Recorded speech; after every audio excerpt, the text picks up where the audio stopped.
multi-million pound facade, this is a city with a drug crisis, and it's out of control.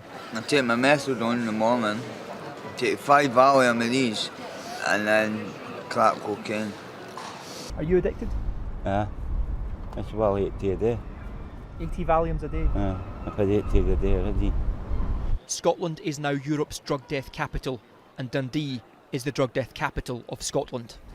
6 friends have died in the space of 3 weeks. And that's not enough to make you stop? No.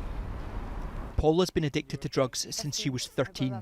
She's now hooked on these so-called street Valiums, a drug that was involved in almost 2/3 of Scotland's overdose deaths. There's something in them that's different from normal Valium that, wow, no, it's horrible. It's not good at all. Do you crave them? Crave? You've got to get them or you can't function right.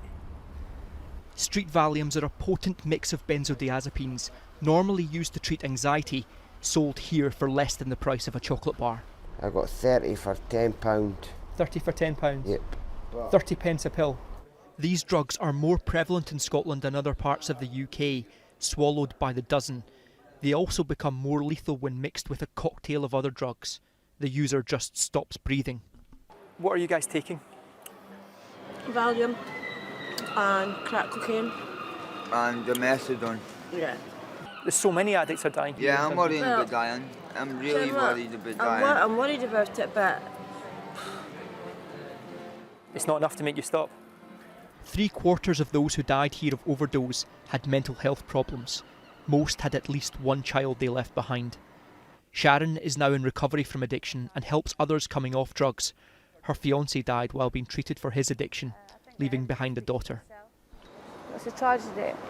I see on a daily basis the effects of the drug deaths in Dundee, and it's devastating. It's devastating to see partners, children, mothers who've lost people and are left, like there's no support for them after someone dies.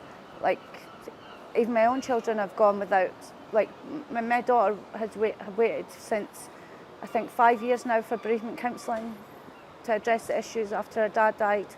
And that we're not isolated, and I think that, yes, it's a tragedy. Is Scotland doing the right thing? Do you think if we were doing the right thing, people wouldn't be dying. This problem is not confined to Dundee, and it's not hidden away in the shadows. In rush hour, right in the centre of Glasgow, street Valium dealers offered me a sale. Alright, how's it going? 25 in the back, you're getting 50 for a score. 50 for a score? Aye. Where are we getting them from? We were told gangs are recruiting children. Then a teenage boy, no older than 16, offered a sale of heroin. I'm not selling Valium, I'm selling. Alright. Heroin. The boy was hiding the heroin in his mouth, enough to kill him if he swallowed it. The street Valiums also become more lethal when mixed with opiates like heroin. Perfect. This lab tests and researches drugs killing people on Scotland's streets. The street diazepam market is almost like a Russian roulette. So if you bought something one week and it's a white tablet with certain markings, next week if you buy the same looking tablets, the concentration might be different and the drug itself may have changed. Scotland's drug death figures won't be published until next month, but ITV News has learned it will show deaths are up again, for the first time to more than 1,000. The drug-related death rate is likely to overtake the alcohol-related death rate for the first time, which is very symbolic for a country like Scotland with its alcohol reputation. Scotland's reputation for hard drinking is being replaced by hard drugs. There's now research being done to look at whether the introduction of minimum pricing for alcohol has pushed more people towards these cheap pills. But it's already the case that the scale of problem drug users deemed at risk or vulnerable here is now double that of England.